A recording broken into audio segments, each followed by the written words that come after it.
இறை இயேசுவில் எனதருமை நண்பர்களே, உங்கள் அனைவருக்கும் நம் இயேசுவின் அன்பும் இரக்கமும் உரித்தாக்குக.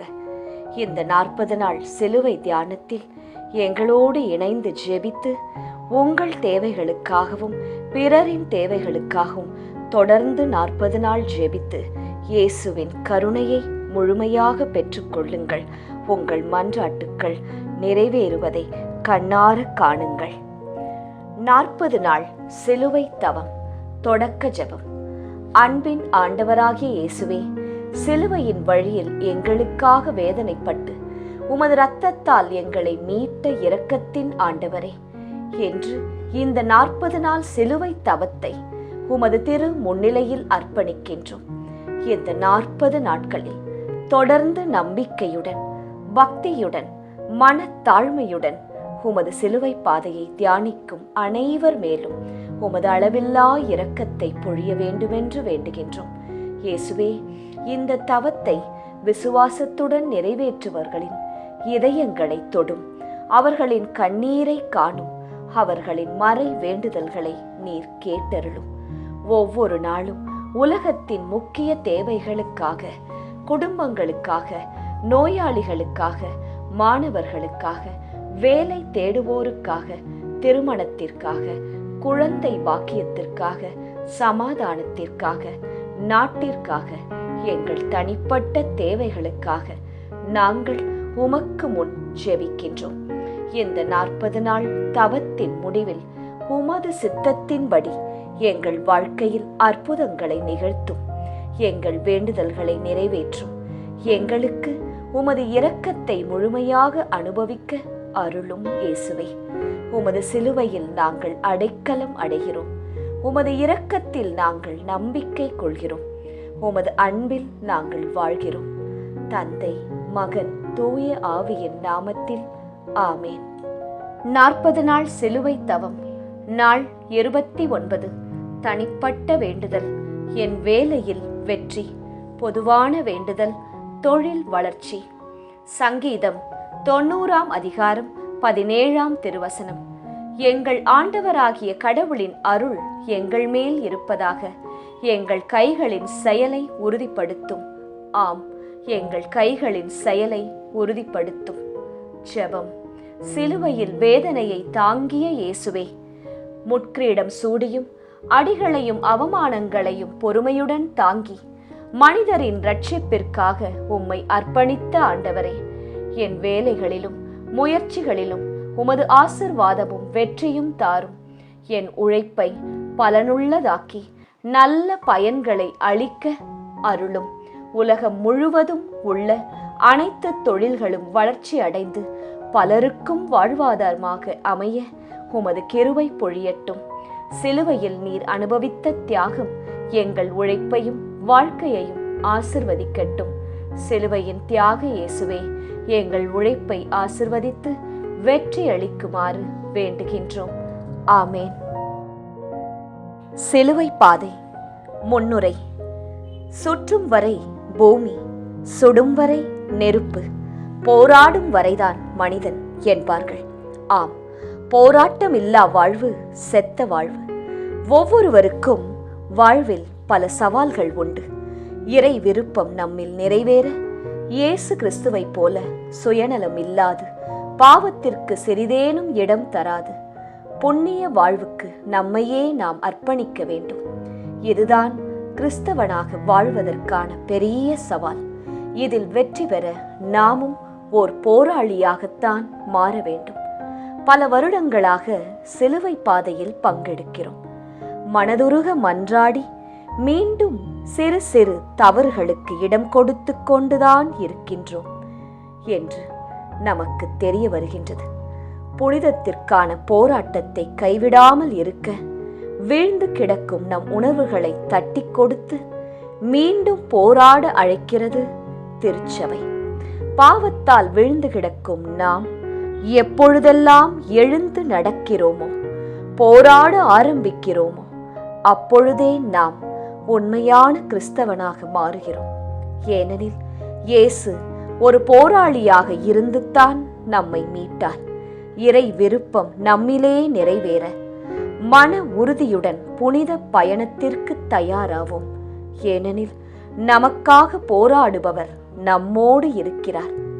பாவத்திற்கு எதிரான தொடர்ச்சியான நல்ல முயற்சிகளே புனிதத்தின் ஆரம்பம் என்று உணர்ந்தவர்களாய் இந்த புனித பயணத்தில் பங்கெடுப்போம். முதல் ஸ்தலம், இயேசு தீர்ப்பிடப்படுகிறார். திவ்ய இயேசுவே, உம்மை ஆராதித்து வணங்கி உமக்கு நன்றியறிந்த ஸ்தோத்திரம் செலுத்துகின்றோம். அது ஏனென்றால் உமது பாரமான திருச்சிலுவையை கொண்டு உலகத்தை மீட்டு ரட்சித்தீர். மற்றவர்களை கண்டனம் செய்யாதீர்கள், அப்போதுதான் நீங்களும் கண்டனத்திற்கு ஆளாக மாட்டீர்கள். மன்னியுங்கள், மன்னிப்பு பெறுவீர்கள். லூக்கா 6ஆம் அதிகாரம் 37ஆம் திருவசனம். தோல்வி இல்லாத மனிதன் ஒருவன் இருக்கின்றான் என்றால் அவன் நிச்சயமாக ஒரு போராளியாகத்தான் இருப்பான். ஏனென்றால் ஒரு போராளியின் வெற்றியானது அவன் தோல்வியிலிருந்துதான் பரிணமிக்கிறது. எனவேதான் தோல்விகளை வெற்றியின் முதல் படி என்பார்கள். இயேசுவுக்கும் அப்படித்தான். இதோ மீட்பு என்னும் மாபெரும் வெற்றி தீர்ப்பு என்னும் சறுக்களில் ஆரம்பிக்கின்றது. இயேசு தீர்ப்பிடப்படுகிறார். என் அன்பு மகனே, மகளே, இதோ என்னை சிலுவையில் அறையப்பட தீர்ப்பளிக்கிறார்கள். நன்மைக்கும் தீமைக்கும் நடக்கும் போராட்டத்திற்கு முற்றுப்புள்ளி வைப்பதாக நினைத்து என்னை தீர்ப்பிடுகிறார்கள். இவன் தச்சன் மகன் அல்லவோ? இவன் அன்னையையும் சகோதரர்களையும் நாம் அறிந்திருக்கிறோமே. நாசரேத்திலிருந்து நல்லது எதுவும் வரக்கூடுமோ? இப்படிப்பட்ட விமர்சனங்களின் உச்சக்கட்டம்தான் சிலுவையில் அறையப்பட தீர்ப்பு. தெரிந்தோ தெரியாமலோ இந்த சமூகம் ஒவ்வொருவருக்கும் ஒரு தீர்ப்பை எழுதுகின்றது. இவன் படிப்பறிவில்லாதவன், இவனுக்கு பேச தெரியாது, இவன் கோபக்காரன், அந்த பெண் ஒரு மாதிரி என்பன போன்ற பல முத்திரைகளை பதித்து வைக்கின்றது. இந்த முத்திரைக்குள் நீ அகப்பட்டோ அல்லது மற்றவர்களையோ உன்னையோ அகப்படுத்தியோ இருக்கின்றாய் என்றால் மாற்றத்திற்கான மனநிலையோடு புனித வாழ்விற்காக புறப்படு. இதோ என் கரங்கள். ஜெபம். அன்பு இயேசுவே, எனக்கு நான் கொடுக்கும் தீர்ப்புகளையும் சமூகம் எனக்கு கொடுக்கும் தீர்ப்புகளையும் தாண்டி புனித வாழ்விற்கு கடந்து வர அருள் தாரும். ஆமேன். எங்கள் பேரில் தயவாயிரும் சுவாமி, எங்கள் பேரில் தயவாயிரும். மரித்த விசுவாசிகளின் ஆன்மாக்கள் இறைவனுடைய இரக்கத்தினால் நித்திய சமாதானத்தில் இளைப்பாற கடவன. ஆமேன். இரண்டாம் ஸ்தலம், இயேசுவின் மேல் சிலுவை சுமத்தப்படுகிறது. திவ்ய இயேசுவே, உம்மை ஆராதித்து வணங்கி உமக்கு நன்றியறிந்த ஸ்தோத்திரம் செலுத்துகின்றோம். அது ஏனென்றால் உமது பாரமான திருச்சிலுவையை கொண்டு உலகத்தை மீட்டு ரட்சித்தீர். என்னை பின்பற்ற விரும்பும் எவரும் தன்னலம் துறந்து தம் சிலுவையை தூக்கிக் கொண்டு என்னை பின்பற்றட்டும். மத்தேயு 16ஆம் அதிகாரம் 24ஆம் திருவசனம். என் வாழ்வின் சுமைகள் எல்லாம் எப்போது தீரும் என்று ஏங்காதவர்கள் யாருமே இல்லை. குடும்பம், பிள்ளைகள், படிப்பு, தொழில், எதிர்காலம், இது போன்ற எத்தனையோ சுமைகளோடு தினம் தினம் நாம் அனைவரும் போராடுகிறோம். என்று தீரும் இந்த சுமை? எப்போது சுமைகள் சுகமாய் மாறும் என்று நாம் தவித்துக் கொண்டு இருக்கின்றோம். நம் தவிப்புகளுக்கு மத்தியில் இதோ இயேசுவின் மேல் ஒரு சுமை. அன்பு மகனே, அன்பு மகளே, வாழ்க்கையில் ஒரு சில சுமைகளை நீங்கள் கட்டாயம் சுமந்தே ஆக வேண்டுமா? குடும்பம் ஒரு சில நேரங்களில் சுமையாக இருக்கும். உறவுகள் ஒரு சில நேரங்களில் சுமையாக இருக்கும். இவைகள் போல் இன்னும் பல. இவைகள் வாழ்க்கையில் யதார்த்த சிலுவைகள். புனிதத்திற்கு புறப்பட தயாரான நீ சுமைகளை சுமக்க தயாரா? சிலுவையில்லாத கொல்கொதாவும் சுமைகள் இல்லாத போராட்ட வாழ்வும் வீண். மகிழ்ச்சியோடு சுமைகளை சுமக்க கற்றுக்கொள். அப்போது சுமைகள் தானாக சுகமாக மாறும். வா என் மகனே, வா என் மகளே, தொடர்ந்து நடப்போம் நாம் இருவரும். ஜெபம். அன்பு இயேசுவே, என் சுமைகளை தாங்கிய வண்ணமாக புனித வாழ்வுக்கு கடந்து வர அருள் தாரும். எங்கள் பேரில் தயவாயிரும் சுவாமி, எங்கள் பேரில் தயவாயிரும். மரித்த விசுவாசிகளின் ஆன்மாக்கள் இறைவனுடைய இரக்கத்தினால் நித்திய சமாதானத்தில் இளைப்பாற கடவன. ஆமேன். 3ஆம் ஸ்தலம். இயேசு முதல் முறையாக கீழே விழுகிறார். திவ்ய இயேசுவே, உம்மை ஆராதித்து வணங்கி உமக்கு நன்றியறிந்த ஸ்தோத்திரம் செலுத்துகின்றோம். அது ஏனென்றால் உமது பாரமான திருச்சிலுவையை கொண்டு உலகத்தை மீட்டு ரட்சித்தீர். பாவிகளால் தமக்கு உண்டான எந்த எதிர்ப்பையும் மன உறுதியோடு தாங்கிக் கொண்ட அவரை எண்ணி பாருங்கள். அப்போது நீங்கள் மனம் சோர்ந்து தளர்ந்து போக மாட்டீர்கள். எபிரேயர் 12ஆம் அதிகாரம் 3ஆம் திருவசனம். இலக்கு சரியாக இருந்தபோதும் இயேசுவுக்கு ஏன் இந்த தடுமாற்றம்? உடல் பலமிழந்து விட்டதா? இல்லை, உள்ளம் பலமிழந்து விட்டதா? இல்லை, இரண்டுமே ஒத்துழைக்க மறுத்து விட்டதா? இயேசுவின் பயணத்தில் கூட வீழ்ச்சிகள் என்றால் நாம் எம்மாத்திரம்? உடல் பலம் இழக்கலாம், ஆனால் உள்ளம் பலம் இழக்கலாமா? என் அன்பு மகளே, மகனே, உன் வாழ்வில் தடுமாற்றமா, தோல்வியா? என்னை வீழ்த்தி விட்டார்கள் என்று நினைக்கிறாயா? வாழ்ந்து என்ன புண்ணியம் என்று நினைக்கிறாயா? உன் கண்ணீரை துடைத்துக்கொள். என் உடல் பலமிழந்தது, ஆனால் என் உள்ளம் பலம் இழக்கவில்லையே. என்னை போல் உள்ளத்தில் உறுதிகொள். உடலுக்கு பலம் தானாக வந்து சேரும். உன் வீழ்ச்சி மற்றவர்களுக்கு ஒருவேளை மகிழ்ச்சியாக கூட இருக்கும். தூசியை தட்டிவிட்டு இலக்கை நோக்கிச் செல். ஏனெனில் உனக்காக போராடுவது நானல்லவா? உன் தோல்வியும் வீழ்ச்சியும் உன் நம்பிக்கையை குறைத்து புண்ணிய வாழ்வினை தடை செய்யாது என்ற மன உறுதியுடன் என்னுடன் வா. ஜெபம். அன்பு இயேசுவே, வாழ்வின் தடுமாற்றத்தை பொருந்தி கொண்டு உம்மை போல் திடம் கொண்டு உம் விருப்பப்படியே எழுந்து நடக்க அருள் தாரும். ஆமேன். எங்கள் பேரில் தயவாயிரும் சுவாமி, எங்கள் பேரில் தயவாயிரும்.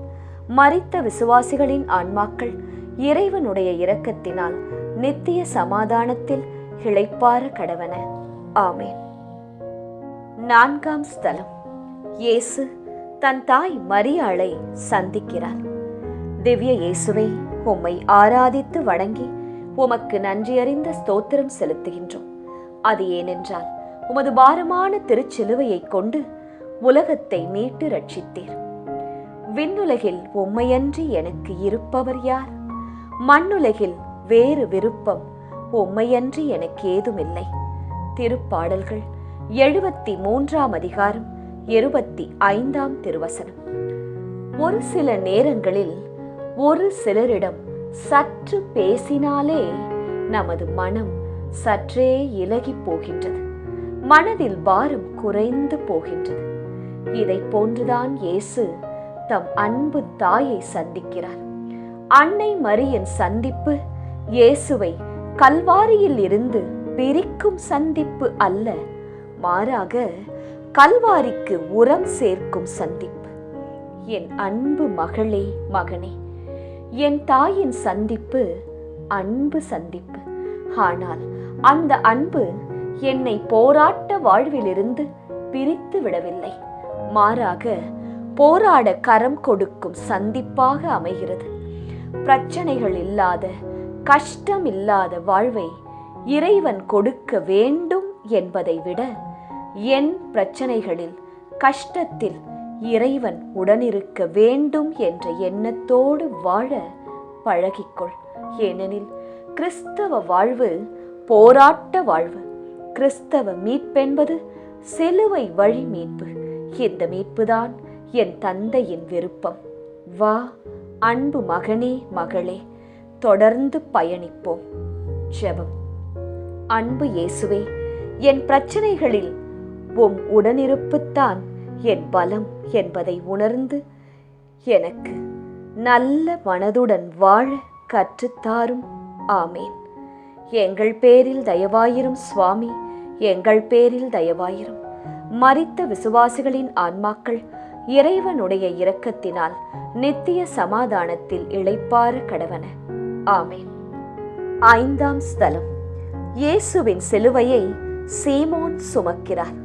திவ்ய இயேசுவே, உம்மை ஆராதித்து வணங்கி உமக்கு நன்றியறிந்த ஸ்தோத்திரம் செலுத்துகின்றோம். அது ஏனென்றால் உமது பாரமான திருச்சிலுவையை கொண்டு உலகத்தை மீட்டு ரட்சித்தீர். நன்மை செய்ய கற்றுக்கொள்ளுங்கள், நீதியை நாடி தேடுங்கள், ஒடுக்கப்பட்டோருக்கு உதவி செய்யுங்கள். எசாயா 1ஆம் அதிகாரம் 17ஆம் திருவசனம். சுமைகள் ஏன் நமக்கு பாரமாக இருக்கிறது தெரியுமா? உண்மையில் நாம் அதை கட்டாயத்தின் பேரில் சுமப்பதால்தான். கருவை தாங்கும் தாய்க்கு குழந்தை ஏன் சுமையாகவில்லை? ஏனென்றால் அவள் சுமை கட்டாயத்தின் பேரில் வந்தது அல்ல. எனவேதான் சுமையை சுகமாக சுமக்கிறார். அன்பு மகளே, மகனே, இதுவரை சுகமாய் தூக்கி வந்த என் சிலுவையை சீரேனே ஊரைச் சேர்ந்த சீமோன் கட்டாயத்தின் பேரில் சுமக்கிறான். எனவேதான் அது சுமையாய் மாறுகிறது. அன்பாய் செய்யும் போது சுகமாகவும், கட்டாயத்தின் பேரில் செய்யும் போது சுமையாக மாறுவது யதார்த்தம். நல்லவனாகவும் பிறர் அன்பு உள்ளவனாகவும் புனித வாழ்வில் நிலைத்து இருப்பவனாகவும் வாழ்வது கட்டாயம் என்று நினைத்தால் அது சுமையாய் மாறிவிடும். நல்லவனாயும் மனித நேயம் உள்ளவனாகவும் வாழ்வது என் சுதந்திரம், அதுவே என் தந்தையின் விருப்பம் என்று நாம் நினைத்தால் அது சுகமாய் மாறும். ஜெபம்.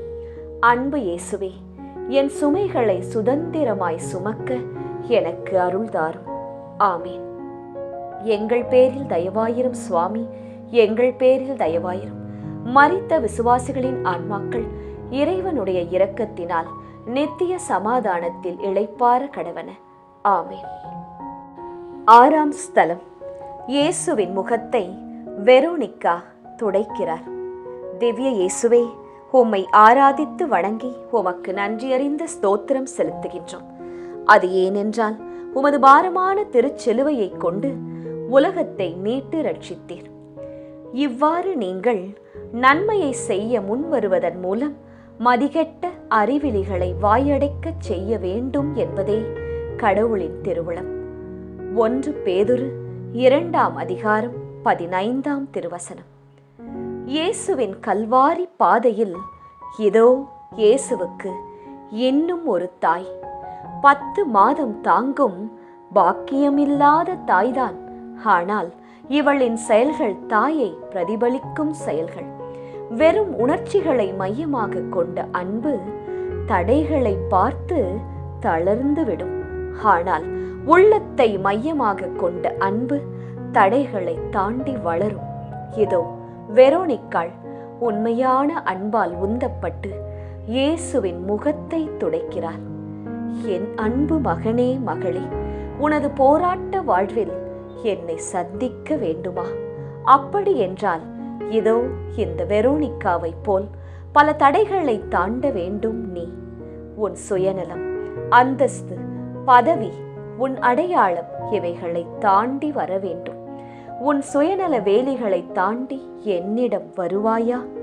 இதோ தாகமாயிருக்கிறேன், என் தந்தையின் விருப்பத்தை நிறைவேற்ற. வா என் மகனே, என் மகளே. ஜெபம்.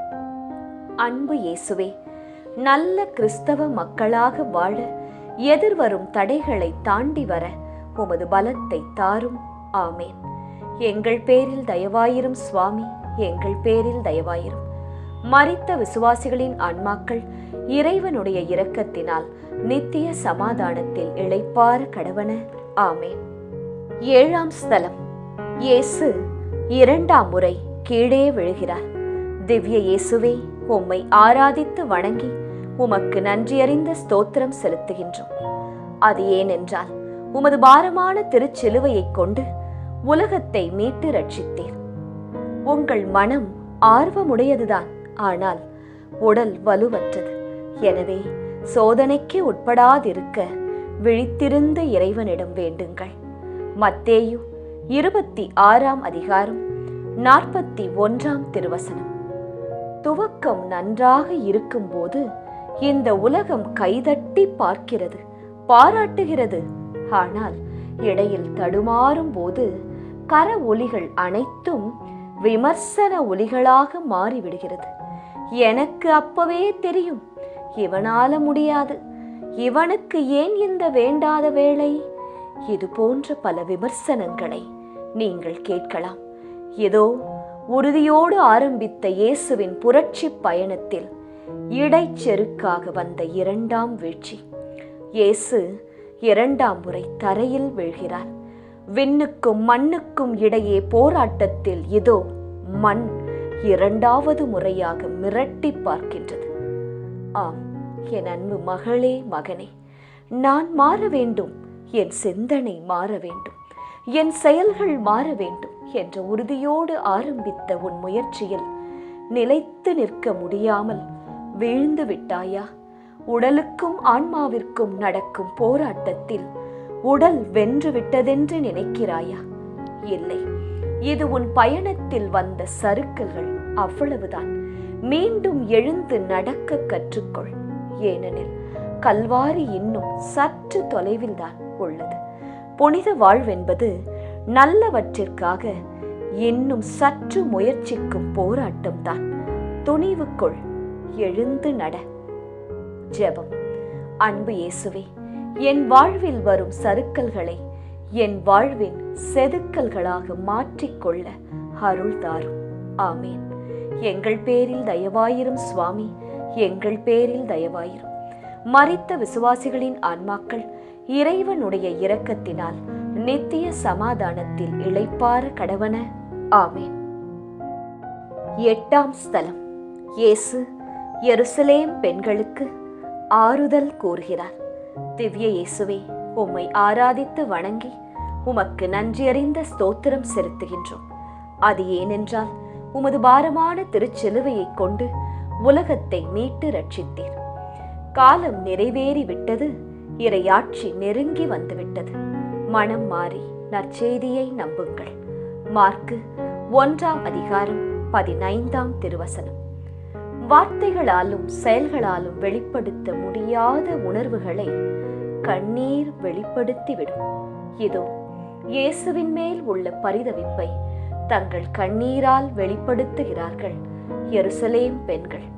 பாவத்தால் கரைப்பட்ட இம்மனிதத்தை உங்கள் கண்ணீரால் அல்ல, என் செந்நீரால் கழுவ இருக்கின்றேன் என்று புரிய வைக்கிறார் இயேசு. அன்பு மகனே, மகளே, உன் வாழ்க்கையில் வரும் துயரங்களை எருசலேம் பெண்களைப் போன்று கண்ணீரோடு நிறுத்திவிடாதே.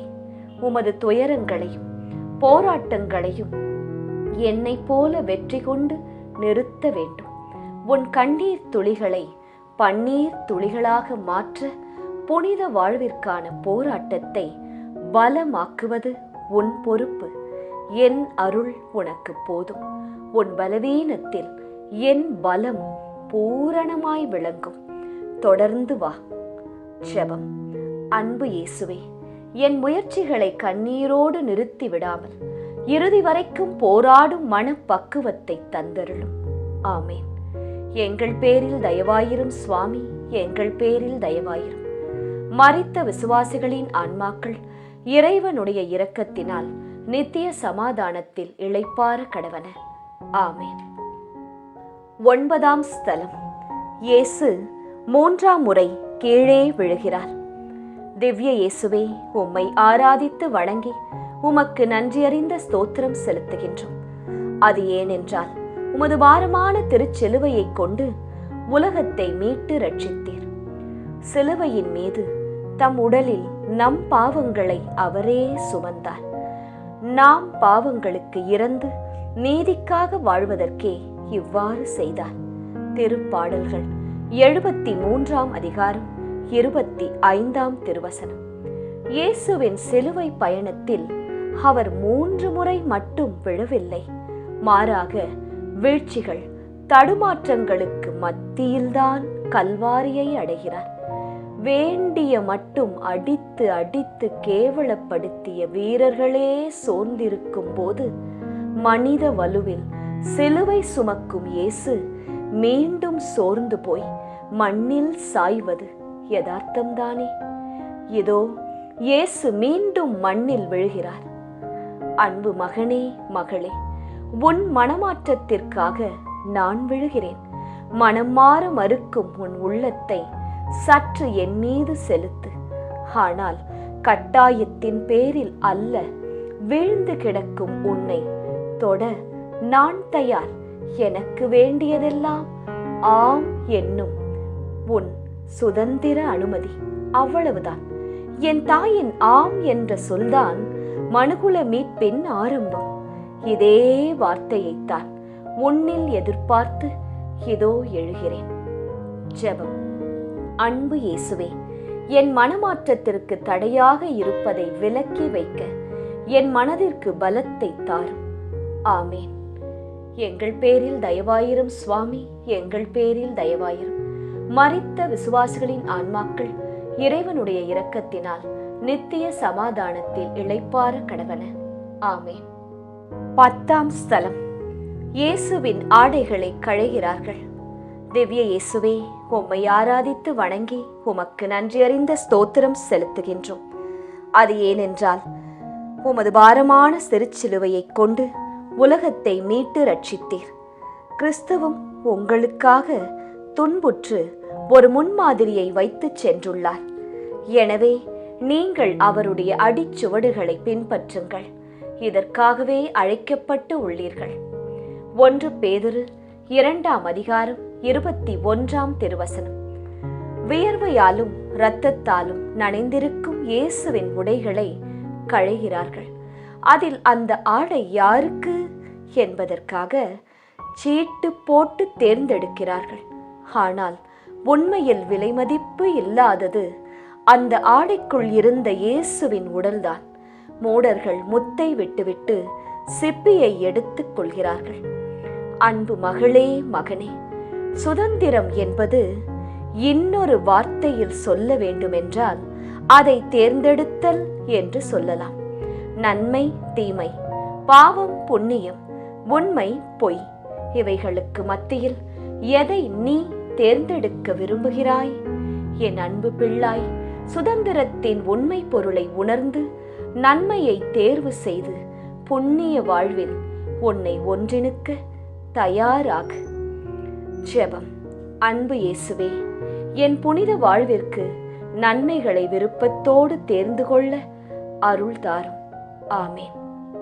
எங்கள் பேரில் தயவாயிரும் சுவாமி, எங்கள் பேரில் தயவாயிரும். மரித்த விசுவாசிகளின் ஆன்மாக்கள் இறைவனுடைய இரக்கத்தினால் நித்திய சமாதானத்தில் இளைப்பாற கடவன. ஆமேன். 11ஆம் ஸ்தலம். இயேசு சிலுவையில் அறையப்படுகிறார். திவ்ய இயேசுவே, உம்மை ஆராதித்து வணங்கி உமக்கு நன்றியறிந்த ஸ்தோத்திரம் செலுத்துகின்றோம். அது ஏனென்றால் உமது பாரமான திருச்சிலுவையை கொண்டு உலகத்தை மீட்டு ரட்சித்தீர். நமக்கு எதிராக ஒப்பந்த விதிகள் பல கொண்ட கடன் பத்திரத்தை அவர் அழித்து விட்டார். அதை சிலுவையில் வைத்து ஆணியடித்து அறவே ஒழித்து விட்டார். கொலோசியர் 2ஆம் அதிகாரம் 14ஆம் திருவசனம். முன்பு ஆடைகளை களைந்தார்கள், இப்போது உயிரை களைகிறார்கள். முன்பு இயேசுவின் மேல் சிலுவை, இப்போது சிலுவையின் மேல் இயேசு. அவமானத்தின் உச்ச கட்டமாக இயேசுவை சிலுவையில் தொங்க விடுகிறார்கள். இனி சிலுவை வேறு, இயேசு வேறு அல்ல. அன்பு மகனே, மகளே, சிலுவையை என்னிடமிருந்து பிரித்தால் நான் வந்த நோக்கமே பொய்யாய் போகும். சிலுவை என் இலக்கு, அதில் ஆணிகள் என் பரிசு. இதோ என் இலக்கில் நான் ஒன்றித்து விட்டேன். புனித வாழ்வென்னும் உன் இலக்கில் நீ ஒன்றிப்பது எப்போது? ஜெபம். அன்பு இயேசுவே, மாற வேண்டும் என்று என் இலக்கில் எப்போதும் என் மனம் ஒன்றித்து இருக்க அருள் தாரும். ஆமேன். எங்கள் பேரில் தயவாயிரும் சுவாமி, எங்கள் பேரில் தயவாயிரும். மரித்த விசுவாசிகளின் ஆன்மாக்கள் இறைவனுடைய இரக்கத்தினால் நித்திய சமாதானத்தில் இளைப்பாற கடவன. ஆமேன். 12ஆம் ஸ்தலம். இயேசு சிலுவையில் மரிக்கிறார். திவ்ய இயேசுவே, உம்மை ஆராதித்து வணங்கி உமக்கு நன்றியறிந்த ஸ்தோத்திரம் செலுத்துகின்றோம்.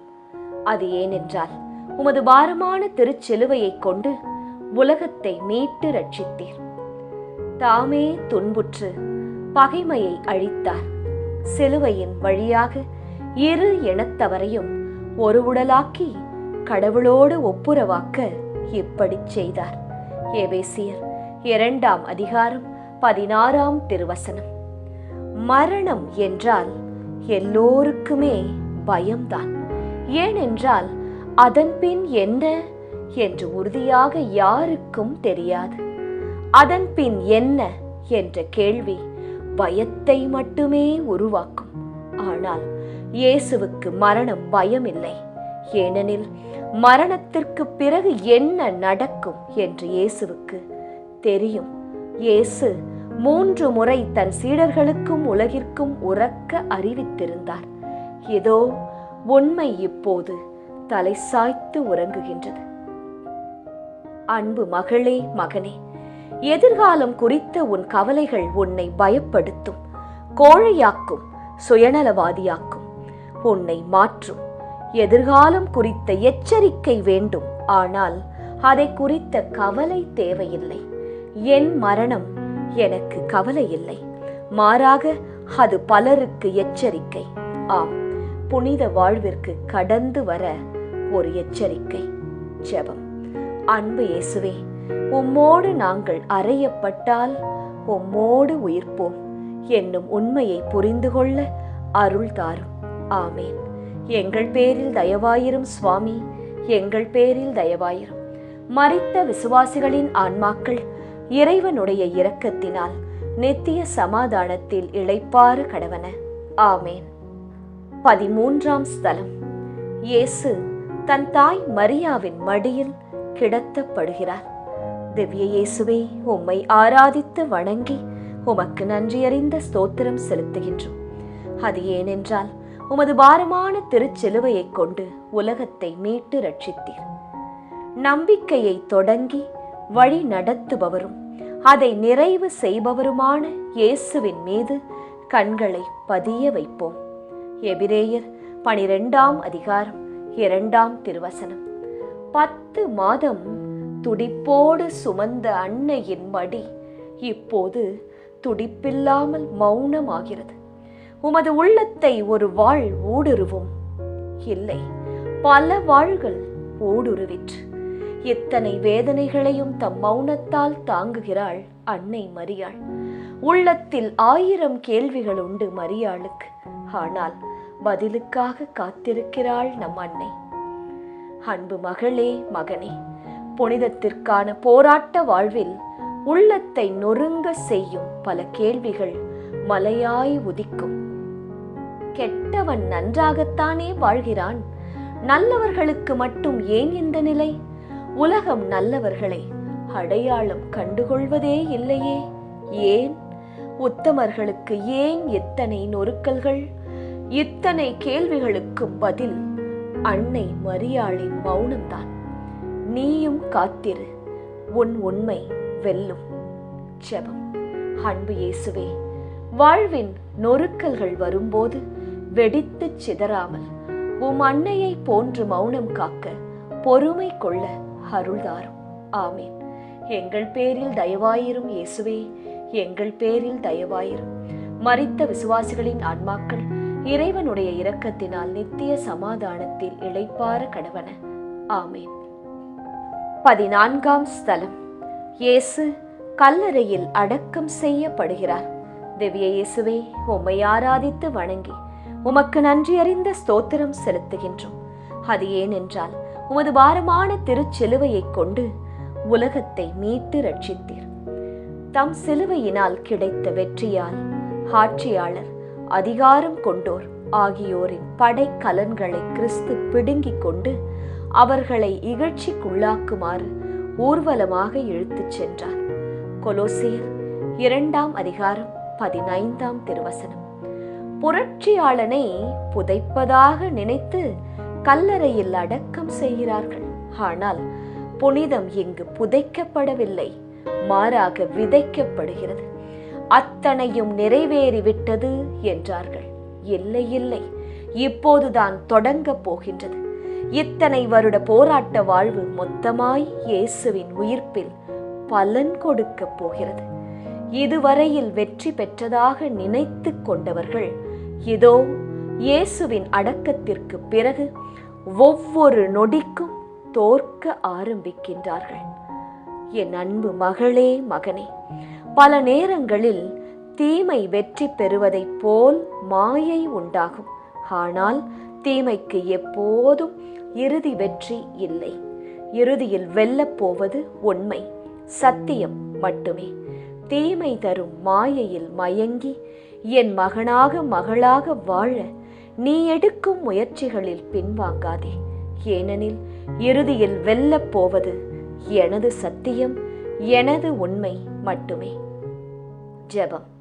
அன்பு இயேசுவே, இறுதியில் வெல்லப் போகும் உமது நீதிக்காக, உண்மைக்காக என் வாழ்வை மாற்றிக்கொள்ள நான் எடுக்கும் முயற்சிகளை ஆசிர்வதித்து என்றும் உம் பிள்ளையாக வாழ அருள்தாரும். ஆமேன். எங்கள் பேரில் தயவாயிரும் சுவாமி, எங்கள் பேரில் தயவாயிரும். மரித்த விசுவாசிகளின் ஆன்மாக்கள் இறைவனுடைய இரக்கத்தினால் நித்திய சமாதானத்தில் இளைப்பாற கடவன. ஆமேன். முடிவுரை. அன்புக்குரியவர்களே, இயேசுவின் சிலுவை பாதையின் வழியில் நடந்து சிந்தித்த நாம் இதோடு நிறுத்திவிட்டோம் என்றால் ஏதோ வாடிக்கையாக செய்கின்ற செயலாக மாறிவிடும். சிந்தித்தவைகளை நம் அனுதின வாழ்வுக்கு எடுத்துச் சென்று உயிர் கொடுப்போம். கிறிஸ்துவில் என்றும் மரணமில்லை, மாறாக வாழ்வே நிரம்பி இருக்கின்றது. என்னில் வாழ்பவர் இயேசுவே என்ற புனித பவுலின் வார்த்தையை சுதந்தரித்து நம் வாழ்வை இறைவன் கரங்களில் ஒப்புக் கொடுப்போம். புனித வாழ்வு நம்மில் மலர கிறிஸ்து நம்மில் வெளிப்பட வேண்டும். அப்போதுதான் இறைவனின் விருப்பப்படி நம் வாழ்வு அமையும். திருச்சிலுவை பாதை. முடிவு ஜெபம். ஆண்டவராகிய இயேசு கிறிஸ்துவே, கடவுள் வடிவில் விளங்கிய நீர் கடவுளுக்கு இணையாயிருக்கும் நிலையை வலிந்து பற்றி கொண்டிருக்க வேண்டியதொன்றாக கருதவில்லை. ஆனால் உம்மையே வெறுமையாக்கி அடிமையின் வடிவை ஏற்று மனிதருக்கு ஒப்பானீர். மனித உருவில் தோன்றி சாவை ஏற்கும் அளவுக்கு, அதுவும் சிலுவை சாவை ஏற்கும் அளவுக்கு கீழ்ப்படிந்து உம்மையே தாழ்த்தி கொண்டீர். எனவே கடவுள் உம்மை மிகவே உயர்த்தி எப்பெயருக்கும் மேலான பெயரை உமக்கு அருளினார். இந்த மறை உண்மைகளை தியானித்து நாங்கள் உமது திரு இரத்த பேறு பலன்களினால் உலக மாயையிலிருந்தும் கவர்ச்சிகளிலிருந்தும் பாவ நாட்டங்களிலிருந்தும் பாவ பழக்கங்களிலிருந்தும் தீய ஆசைகளிலிருந்தும் உலக கவலைகளிலிருந்தும் பகைமை, பேராசை, கோபம், பொறாமை, பழிவாங்கும் எண்ணங்கள், நோய் நொடிகள் அனைத்திலிருந்தும் எம்மை விடுவித்தருளும். உமது திரு இரத்தத்தால் மீட்கப்பட்ட நாங்கள் பரிசுத்தமாய் வாழவும், உம்மில் அசைக்க முடியாத நம்பிக்கை கொண்டு வாழவும், குடும்ப உறவில் சமாதானத்துடனும் ஒற்றுமையுடனும் வாழ வரம் தந்தருள வேண்டுமென்று உம்மை இறைஞ்சி மன்றாடுகின்றோம். ஆமேன்.